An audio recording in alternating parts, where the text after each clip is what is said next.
আশা আছে, যে একটা বিশ্বাস আছে বাবার মাথায় জল ঢাললে আমাদের মনের আশাগুলো পূর্ণ হবে। আর আমার প্রথম বাচ্চা নিয়ে এখানে আসা, বাচ্চা নিয়ে বাচ্চাকে সাজায় গুজায় সুন্দর করে নিয়ে আসা, যে মনের আশাগুলো সবার পূর্ণ হয়, সবাই ভালো যেন থাকে, এই জন্যই। 52 বছর থেকে এই বোম বোমের অনুষ্ঠান চলছে।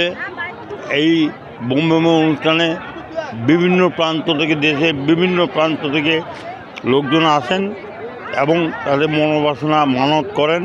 তাদের মানত পূর্ণ হলে তারা মানত এখানে প্রদান করেন বাবাকে। বিভিন্নভাবে কেউ সন্তান চায়, কেউ রোগ মুক্তি চায়, বাবা তাদের সব কিছুই পূরণ করেন। এটা আমাদের সনাতন ধর্মের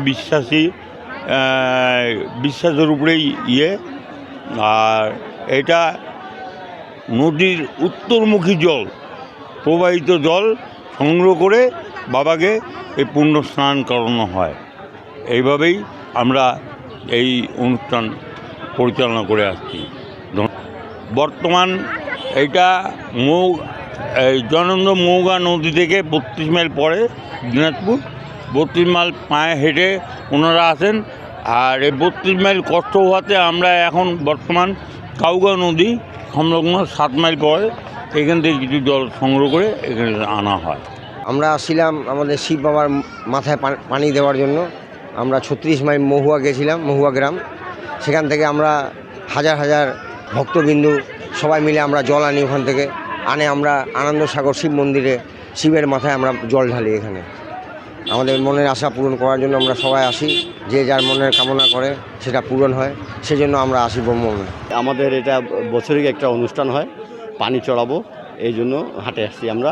এটা একটা মান্তি থাকে, আমরা সবাই হাটে আসি। এটা আমাদের একটা তীর্থ, প্রতি বছর এটা আমরা পানি চড়াই ভোলে বাবার নামে। এটা বছরিক আমাদের এটা পরম্পরা, এটা চলে আসতেছে বহু বছর, হাজার হাজার বছর আগে থেকে। এই জন্য আমরা পানি চড়াইতে আসি। এটা মনের ইচ্ছাও পূরণ হয়, হাঁটাও হয়, সবার সঙ্গে দেখাও হয়, ঈশ্বরের কাজও হয়। 40 কিলো তো হাটে আসছি আমরা। এখন আসলাম সকালবেলা, এই যে আনন্দ সাগরে আসলাম পানি ঢালতে। আনন্দ সাগর পানি ঢালে আমরা বাড়ি চলে যাবো, এই আশার ভালোই আছে। আমার আশা মহাদেবের কাছে একটু প্রার্থনাই, একটু ভাবনা যাইতে পারি, ভাবনা সুস্থ থাকতে পারি। এখানে এসছি আমরা সেই বীরগঞ্জ থানার মৌগা বত্তলি থেকে, সেখান থেকে আমরা পানি নিয়ে এসেছি। এখানে গোষ্ঠধামে আজকে আমরা শিবের মাথায় জল ঢালবো। আমরা হাঁটা পথে এসেছি, পায়ে হেঁটে।